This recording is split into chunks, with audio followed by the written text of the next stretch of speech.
Two. And we're going to talk about engagement if you believe Jeff Jarvis, and why wouldn't we?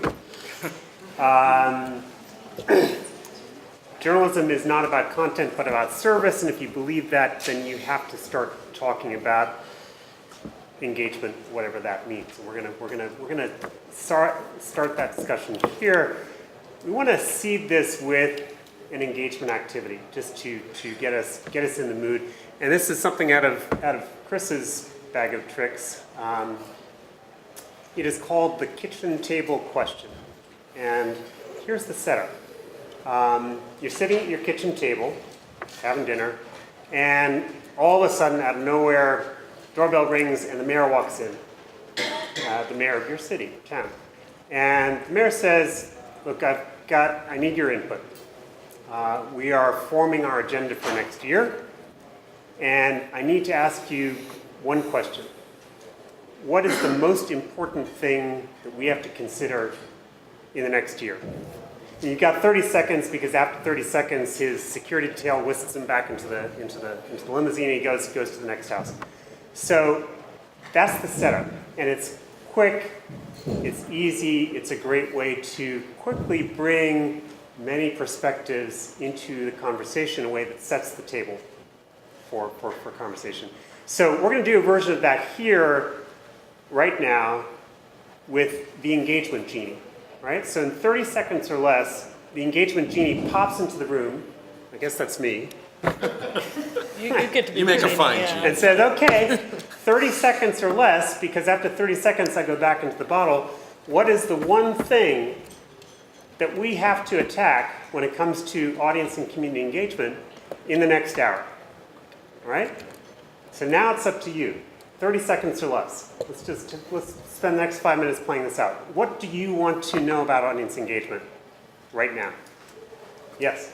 What is the most important type of audience engagement? If you have to pick one thing to focus your limited resources on, what should we pick? Okay, what is the one surefire thing if you've only got resources, time to do one thing for engagement? What's the best way to measure engagement? The content and engagement. Sorry, say it The again. best way to measure engagement, the best way to measure whether your content is furthering your engagement. Okay, so measurement. How do we get at that? Yep. That's the way to monetize it. How do we make money? Once you Oh, you measure would that and know what they care about, how do you keep getting them more of what they want? How do you give people more of what they want? Yep. Okay? Yes. You're putting your audience, getting your audience from other sites to build your brand and get started. How do you know if that's paying off? And how do you measure if it's paying off in your own audience building? Good. How do you move from engagement to impact? Okay. Connected to measurement, connected to revenue. How does a focus on engagement change the job of a reporter? Important.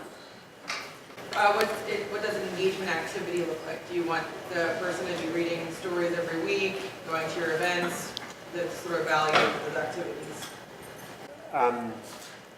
Say that again, just so I know. Like what does the engagement look like? What's the ideal sort of level of engagement? Is it that? What does the pathway look like for okay, good. Is there one more over here? No. Okay.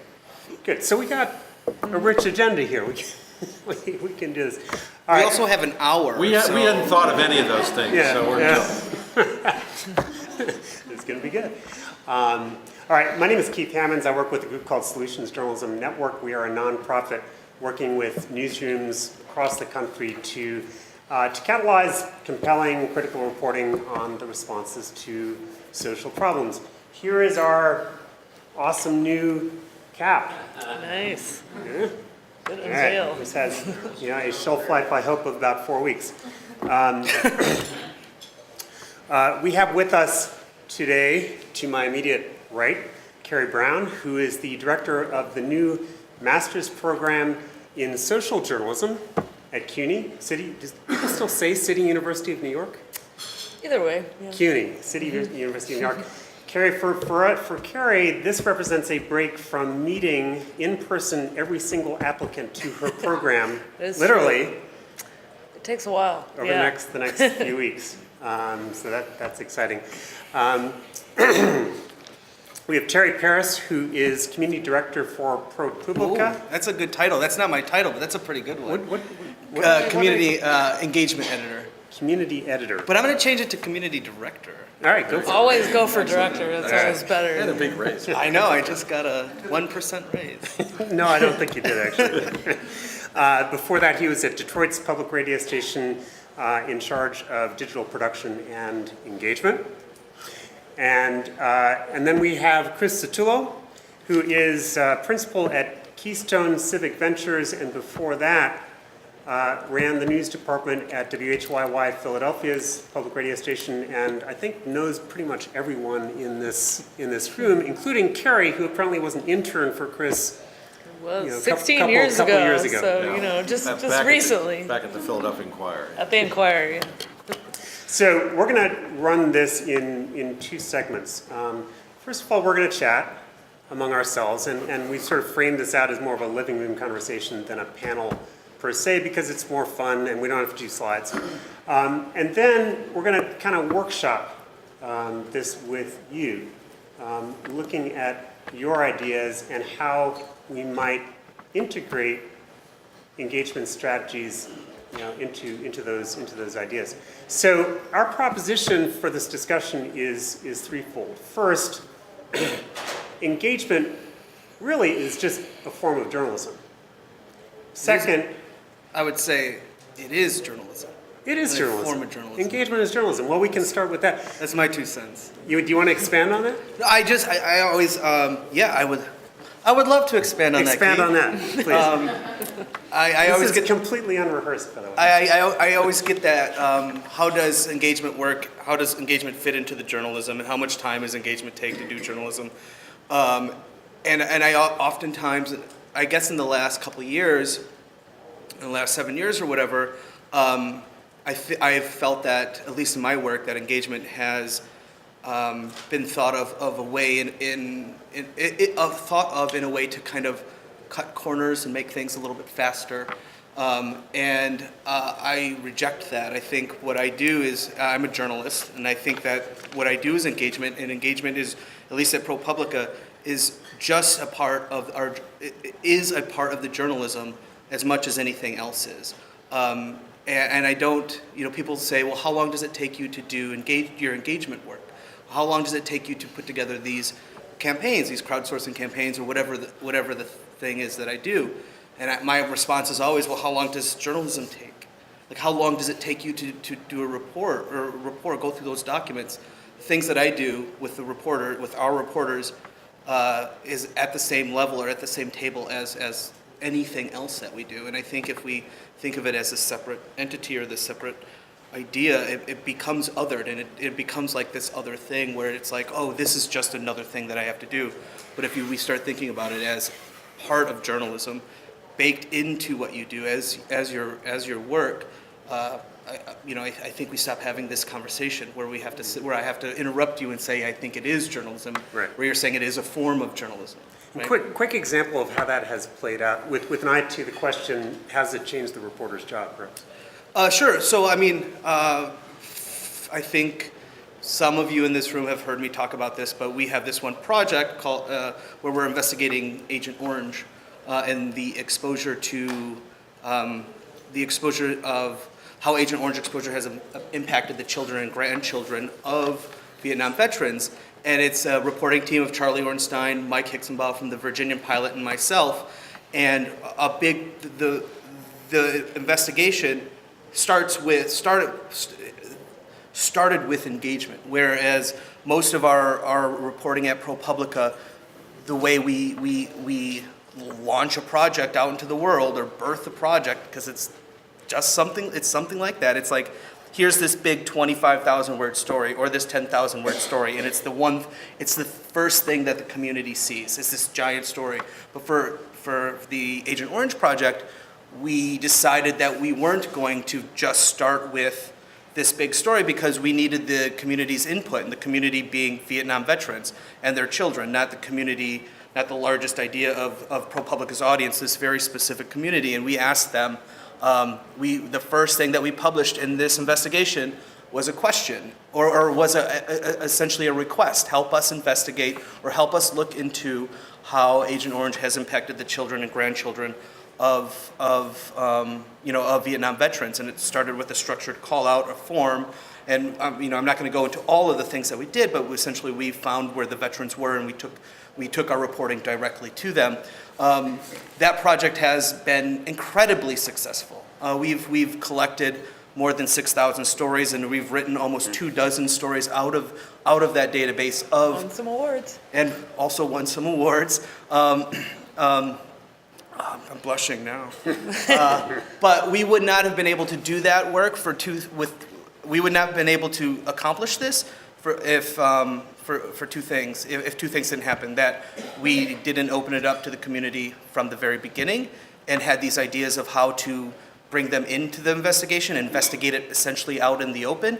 And then two, that the reporters weren't as interested in this work as I were. So has it changed how they approach journalism? I think it was already in them to understand, like to see the value in what we put together, to see the value in how we framed or how I thought we could frame this project, and say, well, that's a good fucking story. Or that's a good approach. Let's try it that way. I think that if reporters were saying, well, I don't want to do it, I'm just going to do it this one way, I think that could be a detriment to approaching an investigation. I think this partly fits with the idea that a lot of people think of engagement as something that happens after a story has been produced. And I mean, it can be, that's also fine.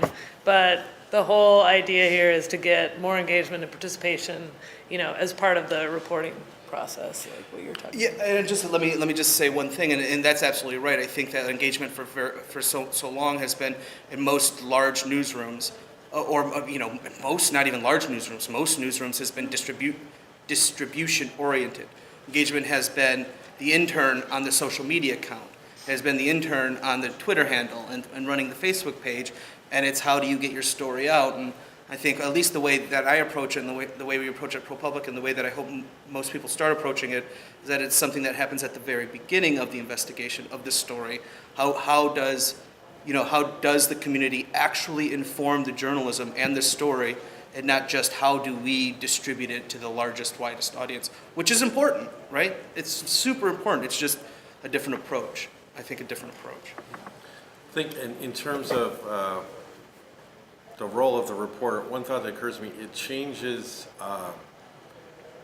your concept of expertise, both your own and who you need to have as sources on your beat. I was just trying to check his name because his name eludes me, but an old colleague of mine in Knight Ridder, who was the tech columnist for the San Jose Mercury News when Silicon Valley was exploding, said there was one moment he realized, and it was a very humbling realization, if you're covering tech in Silicon Valley, your audience knows way more about what you're covering than you do. But your audience knows it collectively. They don't know everything that the network knows. And the reporter is actually the node of a network. And the role of the reporter is to help the network learn what it knows. And how do you do that? You have to travel the network. You have to know everybody is there. I see my friends from the public school notebook here. And this is partly what they do. But if you're covering the Philadelphia public schools, I mean, there's any number of advocates and professors and politicians you can talk to. But the real experts in what's going on in the Philadelphia school system are the students, the parents who send their kids there, and the teachers. They're the experts at what happens every day. The notebook begins its reporting there and then works back out to the normal. But the only way they can do that is through really aerobic engagement, because those are not the normal sources. So you have to have methods to get to know the people who have all the kinds of grassroots expertise that really tells you what's going on throughout. And that's what it means to be the node of the network, is to abandon the notion that I'm an expert who talks to other experts of a certain form of expertise. At HYY, did you have a structured approach to that? We tried a lot of different things in the Right, so variation of throw stuff. For a couple of the desks that we had in Beats, we created sort of regular advisory boards that came in and met, and we would do sort of process. We'd actually ask them the kitchen table. My variation on that, when you bring people in who are working in a field, What is it that wakes you up in the middle of the night, scaring the hell out of you about what you're working on, and what is it that makes you get up in the morning and race to work? Just find out what's exciting and what's scary. Every time we launched a new product, a new hyperlocal site or desk or whatever, we would do civic engagement forums where we'd bring people from whatever constituency it was we were aiming to serve, and created a process to just sort of elicit from them what are their information needs, what needs aren't being met, what terms do you hear constantly used in news reporting that you don't understand that you wish somebody would explain, questions like that. In your neighborhood, if it was a hyperlocal, who are the go-to people in your neighborhood? Who is it that everybody trusts? Who is it, who runs the boys' athletic league, or who is it at the church who everybody turns to when somebody's house burns down? Ask those questions and find out what the network of that community is, and then you can begin to cover it.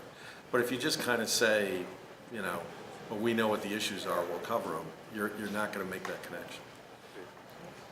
This is built into what you're teaching, right? Is there a first assignment that you have students go on? Yeah, basically the way that we teach social journalism is always with a very user or audience-centered approach. I think that's kind of the theme that runs through all of our curriculum. So, the first thing you do is go out and listen to a community, either in some of the ways that Chris is talking about, or, just going out not with a list of questions and with a specific story idea, but maybe borrowing a little bit from techniques of ethnographers or anthropologists and going out there and hanging out and trying to find out, what are the issues that people are concerned about. So throughout, we talk about design thinking a little bit in our program. That always begins with building empathy, trying to understand not just what people tell you their needs are, because in journalism, we all know that, right? What do you want to hear? Well, just very serious news about the city council. Yeah, and now we know from looking at the metrics, that's not what you're reading. However, if you really, learn how to ask the question a little bit of a different way, you can find out what is actually relevant or interesting to people about that issue that, yes, as a journalist, you know is important. So it kind of gets you out of that what you want, what you need dichotomy a little bit, and allows you to, produce the kinds of journalism that people actually want to read. So that's kind of what, we use a lot of different techniques, but that's kind of one of the main ways we start out in the beginning of the program. Okay, great. So part of this proposition too is, if in fact we do this, if we act like journalists, basically, that we are building trust. That if people feel listened to, paid attention to, if in fact their perspectives, their input inform reporting, and they can see that, you change the relationship with your audience and indeed with community. So are there examples of how that has played out in real life from your work? Is there a connection between engagement and trust, and how does that work? Well, Keith, I believe that I've wasted the last 20 years of my life, so right. Those are my options, so I have to believe it. I think we, because so many journalists are uncomfortable with the idea of a lot of this kind of stuff as being advocacy, we've really missed some of the power of what we can do, because the power to convene and to call attention to and to point out the needs of ordinary people, or the wants or the desires or the frustrations of ordinary people to those in power, to amplify the voice of your community to those who have power to make decisions about that community, is an incredible thing to be able to do, and that's what we do, right? We have a microphone, we have, but we're very cautious about using it. But my experience has been that's exactly what people want us to do. I think if you look at this presidential election, you're hearing from all corners of the country a prolonged howl, like you haven't been listening to us. And that the media is part of that indictment because we're seen as sort of part of an elite that hasn't been listening. Well, one way to get out of that indictment is to actually start listening and to deploy your power to bring the voice of the community to those in power and to insist that there be a response back. So, in the places I worked in Philadelphia, we did that around budget issues, around school reform issues, around things as arcane as the city's zoning code. But it was always the notion that what we were going to do was find out in all its complexity and sometimes, maddening ignorance where the public was on an issue, and then bring that news, amplify that news to those in power, but distill it in a way that was useful guidance to those in power. This is what the community wants. This is what the community, doesn't want. Can you respond? And in that way, we become the kind of honest broker between the community and those in power that the community is looking for and often doesn't have from the political system. To me, that builds trust. It's an invaluable service, to use Jeff's term, Yeah. and I people mean- will value that service. Yeah, I mean, if I put my nerd hat on that I don't get to wear as often at that one on CUNY, I can, yeah, there you That's go. the ultimate nerd hat right there. No, really, I always wear my nerd hat. But there is actually research. I mean, there's experimental research sort of showing that user participation in news engagement does lead to trust. Studies in which they give people basically two versions of a story. One that has an approach more like what Terry was talking about with Agent Orange, where you can see sort of how they've gathered the information in a participatory way versus a traditional AP story. And then they ask the users a series of questions about it. It does lead to greater trust and credibility. Now, Even can users you? that were not involved in that. Yeah, exactly. Yeah. But I mean, can you draw sort of the line between that and ROI? That is definitely where it does get to be a little bit more difficult, I think. I mean, my students, it's on a little bit of a smaller scale. I mean, we ask a lot of, they interview people from the communities that they serve sort of as their projects come to a close and say, like, what do you think of what we did? Do you think this has had some type of impact in your community? And so it's fairly small scale and somewhat anecdotal, but, we do see, the effects of trust being built up and that people have come to rely on you for a piece of information. So I'll add two things. Both of these things are exactly right. But the two things that I would add is one about measurement and one about like building this trust. So we do, whether it's a project that I mentioned, we also have this other engagement kind of investigating out in the open project that digs into patient safety and patient harm and asks people who have been harmed by medical providers to tell us their story so we can like look into it and tell other stories. We also, on top of it's a structured crowdsourcing form, and we have to do all of our engagement work from our desks in New York, right? We don't convene public meetings. We're starting to do some of that, just as a little caveat. But so like a lot of our community building is done through other networks, digitally, through tools and platforms and things like that.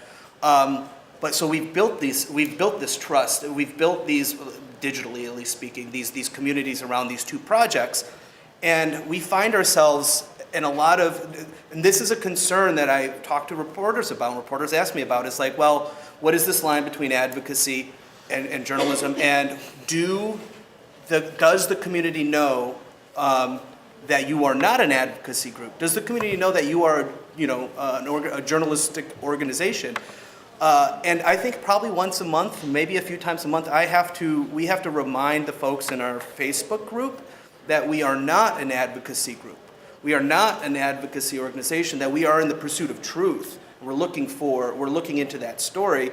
And there is that fine line because we do want to help these people. Like I wouldn't be at ProPublica doing the things that I do if I don't want to help somebody.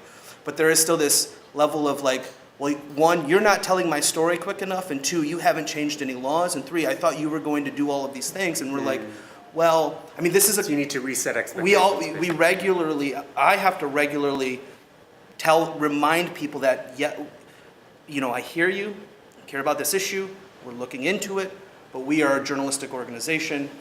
We are looking into the truth, however I say it. Like I have excellent soft skills. I think I really do think that's really my biggest talent. But like, You need to wear that hat. I should wear that hat, right? Like regularly resetting the community in a sense of saying like, I hear everything you're saying, and I understand your frustration, and I feel it too. But we are pursuing this story as quickly as we can. I can't get to every single one. So like, I think reporters, a lot of reporters that I talk to have that fear of like, maybe you're going to break this promise if you're doing, digital story or community building or what you can't get to all of them, and that they might think you're an advocacy group. Again, I think Chris said this though, or just a second ago, it's like that should not be a deterrent to do really interesting, open stories that the community is involved. And the second point is, I should have wrote it down. I'll think of it. Ah, shit. It was so good. It was the best point. So Just terrific. We'll loop around. Chris, to make this concrete, can you talk a bit about the how-tos of the budget project, which was very Sure. ambitious and very cool? Sure. 2009, you might remember that 2008 had not been the greatest year for the global economy.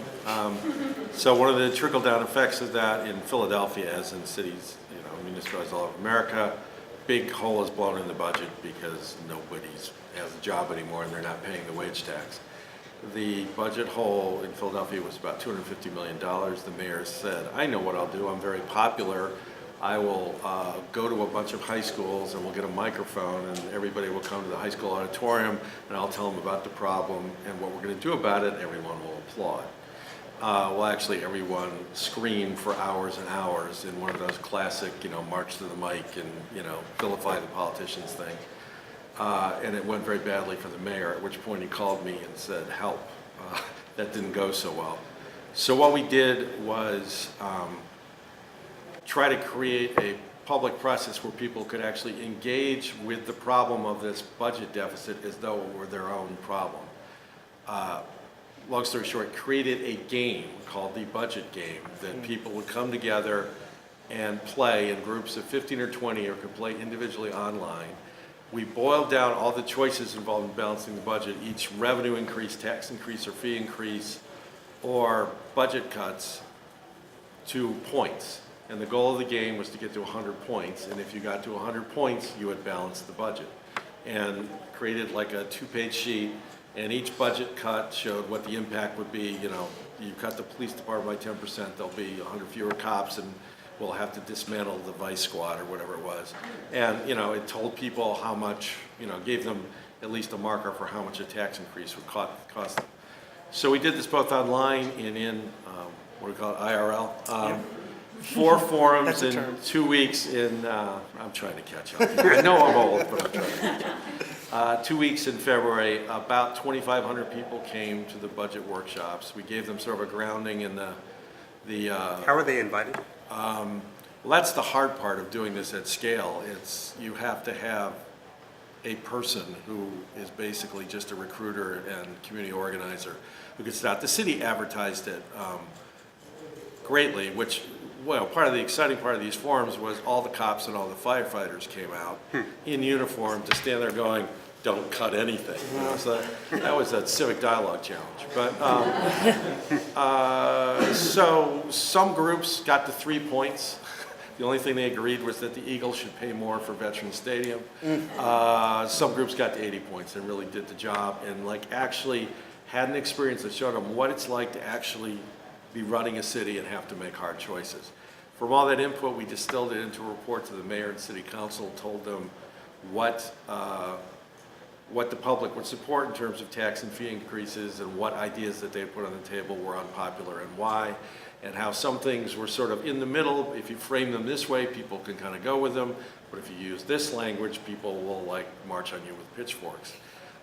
We only did this because the mayor agreed to actually use the input that we gave him and to tell the people who had given up their time and their talent to help make this project work what he had done with their input. And he actually did a pretty decent job of that, and they ended up surviving the budget crisis with fairly few layoffs and a lot less drama than some other cities had.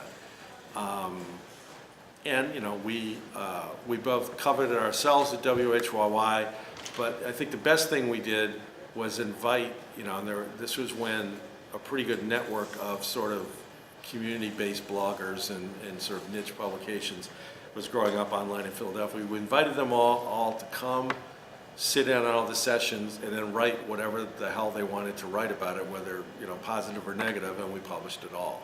So we got kind of a mosaic of what the growing digital press in Philadelphia thought about the whole thing. Cool. So then we have the money question. which is about money, which is, okay, if we succeed in building trust, is there a connection to revenue in some way? The hardest question of all, maybe. So we have worked at SJN for a while now with the Seattle Times on solutions-oriented coverage of education, and engagement from front end to back has been a big part of it. They do a lot of events, and typically at these public events, the Times will survey people as they're leaving the events. Typically, you'll get 150 people, 75 or 80 do the survey, which is great, and the survey both gets that satisfaction, but also collects an email address. So people are caring enough to get the email address, and then in a couple of cases, the Times has reached out through the emails to invite people into Facebook groups to continue the discussion. And in both those cases, they've got harvested about half of the emails. So a quarter of the entire discussion has migrated into an ongoing Facebook discussion. That seems to be worth something. The question is it? And how? And how do you guys think about that? I can try. You can. If I knew the answer to that, I would not be sitting here. I'd be making $1 million somewhere else, I think. But you would be community director. Yeah, I would have that title. You start. Well, I mean, I'd probably echo what my colleague Jeff Jarvis may have jabbered on about earlier today, but I mean, I think that, as we're moving away from kind of this mass advertising-based model that is maybe not working so well, particularly at the local level, as, we have more competition for people's time and lower ad rates and all that stuff. We're obviously there were panels just now about how to diversify your revenue source, and that can include things like membership and events. In order to do those kinds of revenue sources, you really need people that have more loyalty to your brand, that are more engaged in the things that you're doing. It just makes a lot more sense that you're not everyone can play the game that BuzzFeed is trying to play. They're doing well at it, and a few of us, I'm sure, can get there where it's just purely mass audience is everything. But, our argument is that's not going to work for everyone in terms of sustainability. So let's look at all these other things that we can do that will allow us to capture, more revenue from people in non-traditional ways, even events. People aren't going to go to your event if either the event sucks or they just don't like you. They are going to go to your event if they feel like this is a news organization that cares about me, that does work that I find relevant in some way. So, to me, that's the obvious kind of rational, logical connection. However, exactly how that works on the ground, I think, depends on your audience, your community. There's not sort of if you just do engagement this way, you will make X number of dollars. It's going to be totally different in each space, and I think that's what makes this so challenging. I don't know. And I can just I'll add one thing from ProPublica that you were thinking about. I readily admitted on the call yesterday that I don't know the answer to any of these. I don't exactly know where my place and how do you make money off of engagement lies, other than the better my stories are, the more my employer might pay me. So that's a way of increasing my own revenue. There's a metric. Yeah. But so here's So here's one thing that we have done that is thinking about what is unique to you and what is the thing that your organization does that is unique, and how do you monetize that? And today we just relaunched our data store, right? And our data store, we're a big data shop, right? And that is the thing that people look to us to do, right? We have a bunch of genius data reporters. We get data sets, we analyze data sets, we create our own data sets.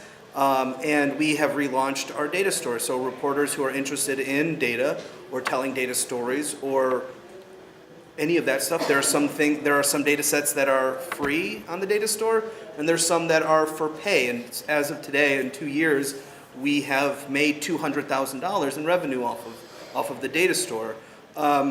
one thing that is interesting about my role in the data store is that I'm really interested in this idea of, if there isn't a data set out there, how can we create one? And how can we use the community to help us create a data set? And so I'm starting to think about like what is, whether it's veterans or there's this Facebook project that we just did where we asked folks to share ad categories with us. And we've collected 42,000 unique different ad categories that Facebook has.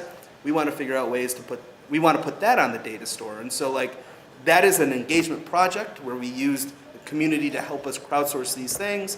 And we're going to put it on the data store that is making us a little bit of money. So that's my own tiny little thing. So I worked in public radio for 8 years. And it's funny, like whenever I attend a panel like this, I realize that like public media worked a lot of this stuff out a long time ago and created a system, but like from the outside, people don't really understand how it works. And when I was at WHYY, at one point we put out a mug that said, "It's not about the mug." You know, people are not calling up and giving, and the average gift at WHYY was, I think, $89 per pledge drive. And I've had an experience that probably none of you have ever had, and it's not an experience I would wish on anyone, but for 8 years I got up at 5:30 in the morning to be at the station at 6 to go on Yes and to do pledge and to beg for money for hours on end until you felt like you were just babbling into the void. But the nice part of that is people who call in with a pledge frequently tell the person who takes the pledge why they're giving the money. These are people who actually like you. Yeah, and they would give us those comments to read on the air. And it goes back to everything we heard this morning. You're a part of my life. You make me feel smart. It's not like I love that story, you do a great job of covering X. Maybe we do. I mean, we did do a great job of covering the schools with Paul's help. But that was never it, almost never it. It was, you're part of my life, I wake up to you. It's an affinity and it's a trust that then you convert. The other thing we found in this data, I'm never sure how solid this study was, but we did a study of the membership rolls and the sort of record of who come to events sponsored by WHYY, and the piece of whether that record of the events was good is the dubious part of this research. But it showed a statistically significant correlation that people who came to at least one event at WHYY were X% more likely to be a member or to renew their membership or become a sustaining member. They're in relationship with you and they see you as part of the fabric. You give them experiences that they value, and people will pay for that. And so we started putting together event series that were like a subscription ticket. I mean, this is not rocket science like everybody does, like lecture series. But we were doing more civic engagement series that people could come to, and they were buying the packages. How much, out of curiosity? Not much, or they were, or we were basically telling them it costs this much, but if you're a member, it's free. And so they would give us whatever they want to give us for the membership. Right. So there's any number of ways you can discount or upsell from membership, and public radio stations do all of that. But my point, long-winded though it may be, is that for a very long time in your journalistic mist have been somebody who's basically been supporting fairly ambitious journalism, totally ambitious. We give it away for free, create a relationship with you, and you value that relationship so much that we're going to support what you do.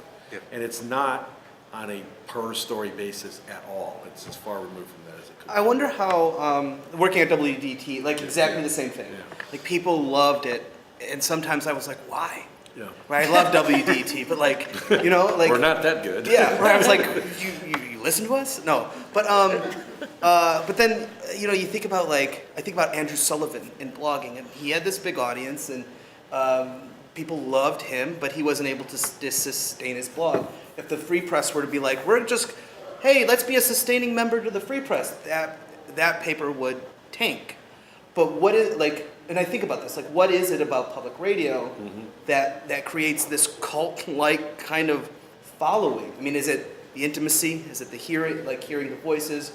Or it's also an affinity group, and in a sense, like in the slides that we mercifully aren't showing, but that's when I had the line, it actually is a little bit about the mug, part of it is you create a brand and then people want to be publicly associated with your brand because it says something about them, right? That's what a brand is. And if you've got the NPR mug on your desk at work, it tells people you're a certain kind of person. Or the bumper sticker on your Right, car. yeah. And I think too, if you bring engagement strategies into your reporting, what Terry is talking about, there's the growth strategy, Yeah, right? right. Because NPR has certainly sewn up a certain segment of the population, right? But there are a lot of communities out there, diverse communities, that traditional journalism has never done a particularly good job reporting on because we aren't really listening to them, right? I mean, police violence didn't just suddenly start happening 2 years ago in Ferguson. That's been happening for a long time. Reporters were not going into those communities and asking them, what problems are you facing today? You know, we do a very good job watchdogging, you know, large local institutions.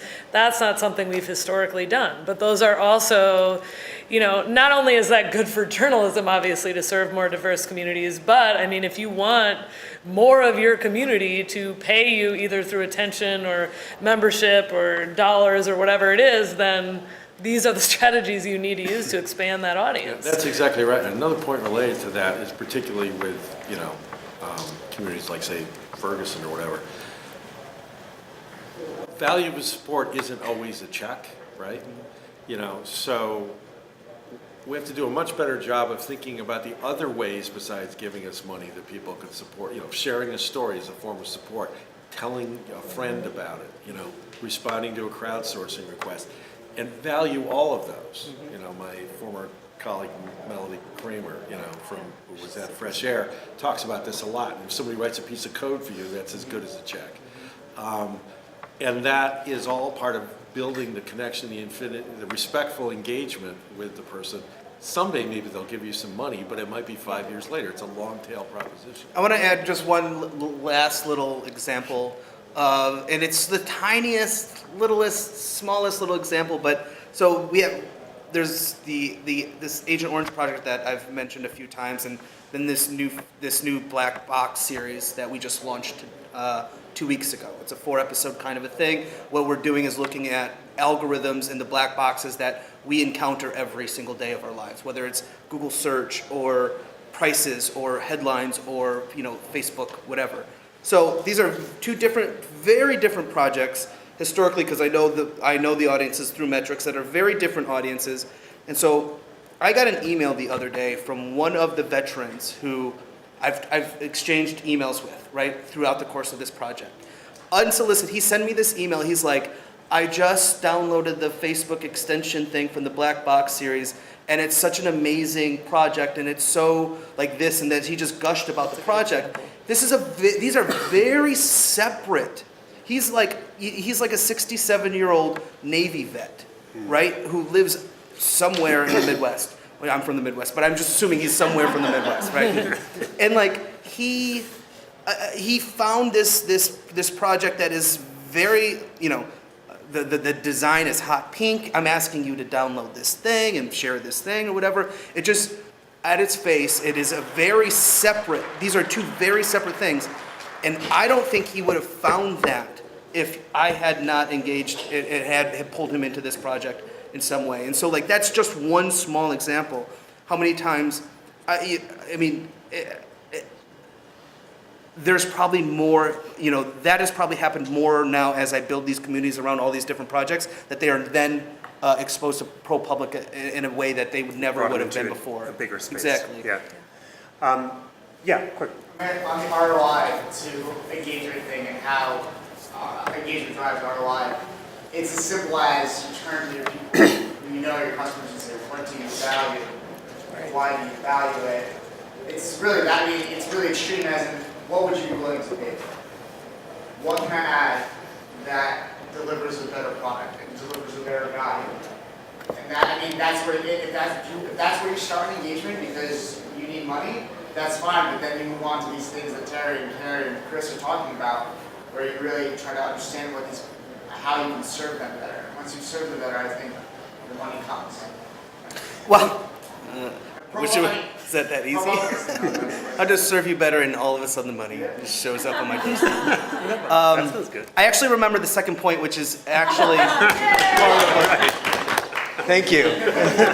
Was this idea of what they want and measuring ROI, right? So I do a lot of crowdsourcing projects, or we collect a lot of emails to talk to people for our investigations, to inform our investigations. So over the summer, we had this Civic News Lab fellowship, and for 10 weeks, we brought someone in to help us think about what participation what happens after somebody participates after somebody participates in one of our investigations. So we created this like larger survey. Not scientific, I mean, it didn't go through Consumer Reports or anything like that, but we created this 4-page survey to try, and we haven't launched, we've soft launched it to try and work through some bugs, but it's exactly getting at some of this stuff. Is like, what does someone do after they participate in the Agent Orange project or the Patient Safety project or New York City Rents or whatever it is? We ask questions like, did you write your senator or whatever it is? Did you write your representative? Did you share the thing? Did you tell a friend about it? Did you sign up for a newsletter? Because we don't know. Like, and the only way I can get even my bosses at ProPublica, the only way I can get them to really be like, yeah, like we should do this. We should put this in the board report. Because right now the board report still is, have we changed any laws? And what's the percentage of growth on the page views?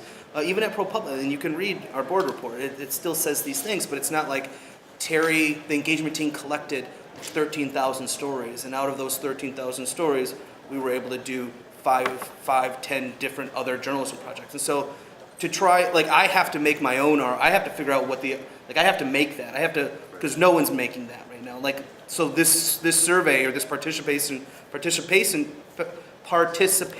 survey, which is no different than an exit interview of what Chris is talking about, but it's done digitally, will help us kind of gauge exactly how well things are going or what people are doing after they participate in something that we do. Let me ask, are we done, or can we take 5 more minutes? I can take 5 more. Yeah? Thank you so much. Okay, so I want to, just a quick workshop, and we're going to radically redesign this because we have 5 minutes. Think about projects you have just done or ideas on the front burner. And let's return to the kitchen table question of the most important challenges in your community that you've got to take on as editors or publishers next year. How could those work as engagement? You know, connecting, again, engagement is journalism. Let's throw some ideas out here and, you know, stump the experts kind of thing. What's working, and how might we turn that into engagement strategy?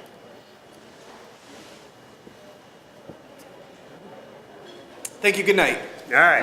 Any last questions? Yes. So is it fair to say that you don't have really a good answer about paying dividends, but you've made this Kierkegaardian leap of faith, that believing that if you do good work, then the Lord will bless you? Isn't it like... I think it's a lot more than doing good work, because I mean, I think journalists for a long time just said, like, people will just find it and it'll be out there.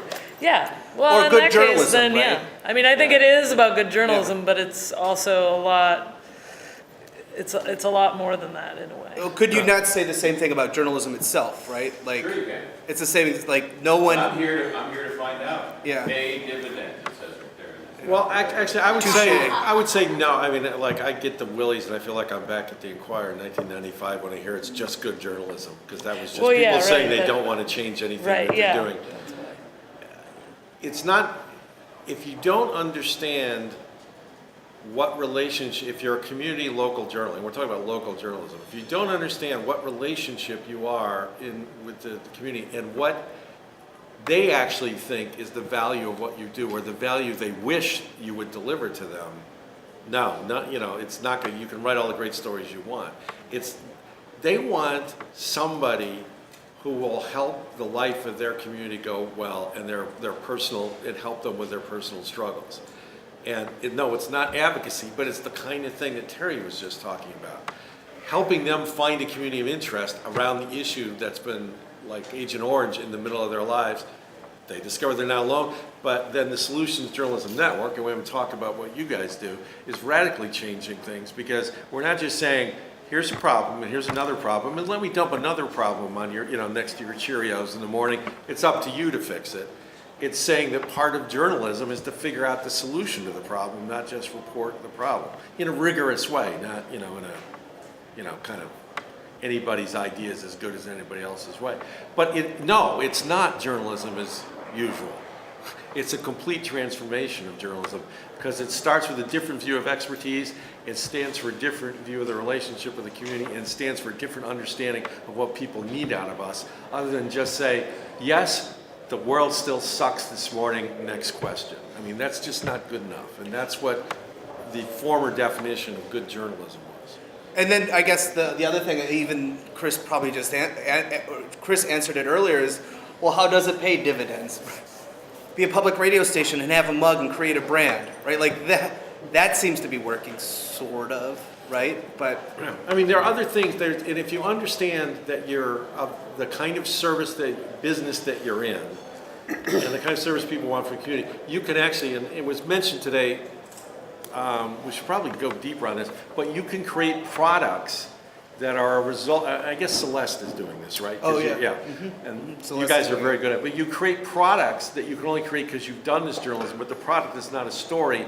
It's the fruits of your knowledge of 30 years of writing stories, and you turn it into something of immediate and practical use to people. And which is the data store. Yeah, the data store for you guys. But there's a million examples you can do with that.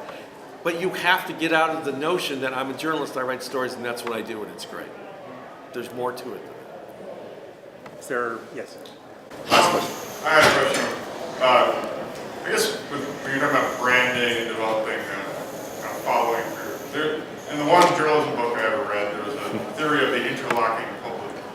I know when we started our little publication, we had this dream that we would have people from different parts of the community, you know, an immigrant in Atlantic City and a school teacher out in the suburbs, and a Piney, all kind of, we'd have a story for everybody on our page at the same time. It would be hopefully some cross-pollination, like we were talking about, would read stories. And I wonder if the branding kind of that you're talking about, where I'm this sort of person who, I'm an NPR person, that sort of interferes with, or when you are cultivating a particular brand, you tend to create these little silos for people. Maybe we're seeing this kind of siloization of the media landscape playing into problems that we're having. I just wonder if you give much thought to, A, the theory of interlocking public, but care about how it may not conflict with branding that's going to turn into No, I completely see your point. Are you doing community journalism, or is that what you're doing? In a town? In a town? In Atlantic City. Oh, right, yeah, I mentioned it in Hammonds, yeah. So your brand could be, we're the website for people who believe in Atlantic City, who believe Atlantic City has a future. I mean, I'm just throwing, it's like, but you have to distill something that's like, you know, we write stories about Atlantic City is not a brand. It's like, come up with something that says, if you follow us, this is what value we'll deliver to you. Like help you believe that your city has a future. ProPublica is pursuing stories with moral force. Journalism in the public interest. Well, maybe when you talk about brand, that also reminds me a little bit about your question. I mean, journalists, we have less evidence because we have less money to collect it. But I mean, there's a reason why Disney, FedEx, they care now about engagement, right? They're not just about mass impressions and Super Bowl ads, right? Because it's all like brand, and then getting to behavior, which is purchase. Like advertisers and people with a lot more marketing savvy than we have know that, you know, brand is about awareness and knowledge of the brand, but then there's all these steps that go in between there that lead to you actually becoming a customer. And engagement is one of those things that moves you down that path. So, I mean, I think that's, you know, so I think there's just sort of this whole system involved here, and this is one piece of it that gets someone from just, I have no idea what the hell ProPublica is, to being like, oh, I love that, to being like, oh, I like them a lot, that Terry guy is super smart, to being like, oh, maybe I'll give them a donation, you know, someday because I really want to support his work. I mean, I think that's part of the trajectory. Yeah, but you are doing kick-ass work in Atlantic City, but you have to find a way to convey to people in Atlantic City what service you are to them. Because only journalists are going to say, wow, that's great lit, long-form investigative reporting about a screwed-up American city. People in Atlantic City are going to say, like, how is it going to help my neighborhood get better, what you're doing? All right, we are done. Thank you very much. Thank Sorry you. for going on.